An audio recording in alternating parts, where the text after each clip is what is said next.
কি রান্না হচ্ছে আজকে আমাদের? আজকে রান্না হচ্ছে আমাদের ঠেসা। দেখেছো, বাদাম আছে, রসুন আছে, বড় বড় লঙ্কা আছে, এইগুলোকে ভালো করে ফ্রাই করে মিক্সচারে মেরে ঠেসা তৈরি হবে। আর কেমন লাগবে বলবে তো তোমরা। এই ঝাল ঝাল, দেখেছো, সুন্দর তৈরি হবে রেসিপিটা। অলরেডি দেখো আমাদের ফ্রাই হলো।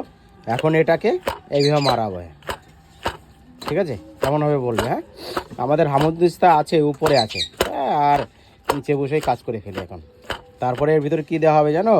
একটু হলদি, একটু নমক, ভালো করে আবার ফ্রাই প্যানে ফ্রাই করা হবে। সঙ্গে থাকবে, তোমাদের দেখে অনেক ভালো লাগবে। আর রেসিপিটাও সেই নতুন রেসিপি তৈরি করছি। আমি আগে পরে অনেকবার তৈরি করেছি। এর ভিতরে একটু ধনেপাতা হতো না আরও, তা ধনেপাতাটা দেবো না। হ্যাঁ, এটাকে আমি সুন্দরভাবে হাত দিয়ে সুন্দর টেস্টি একটা রেসিপি তৈরি করব। হ্যাঁ, রেখে দাও রেখে দাও। এবার হয়ে গেল আমার ঠেসাটা। এবার এই পাশে ফ্রাই গরম হয়ে গেছে, এটাকে একটু ড্রাই করা হবে। দেখো গাইস, দেখতে পাচ্ছ বাদাম সব আছে, কিছু বাদামও দেওয়া হয়েছে, কাঁচা বাদাম।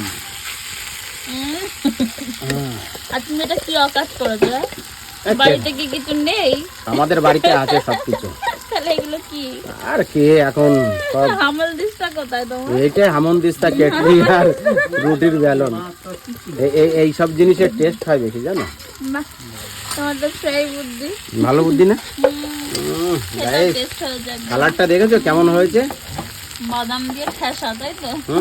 ঠেসা। এই যে এখন একটু এটাকে গরম করতে হবে সুন্দর করে, আর একটু ভাজা ভাজা করে নামিয়ে দেবো।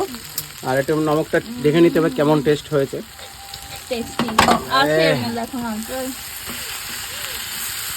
এর ভিতরে সামান্য একটু কি যাবে জানো? আমি একটু দেখে নিই।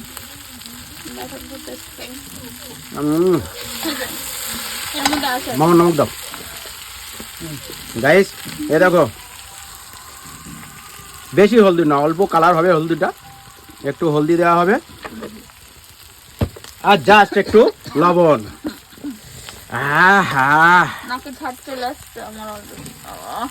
এই দেখো, আর এটাকে এই যে খেতে অনেক টেস্টফুল। এই দেখো, এখন আমরা পুরো ভাজা করব, তারপরে ভাত দিয়ে মাখিয়ে খাওয়া রোদে। হ্যাঁ গাইস, কেমন লাগলো রেসিপিটা তোমরা বলবে সবাই। আমার নতুন রেসিপি, আমি নতুন না, এটা পুরনো আমার রেসিপি।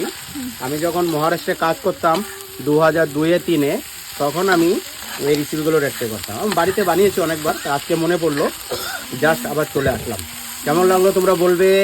Tata, bye bye. নতুন রেসিপি নিয়ে 100% আবার নতুন রেসিপি নিয়ে আবার তোমাদের সঙ্গে দেখা হবে। Bye bye, tata.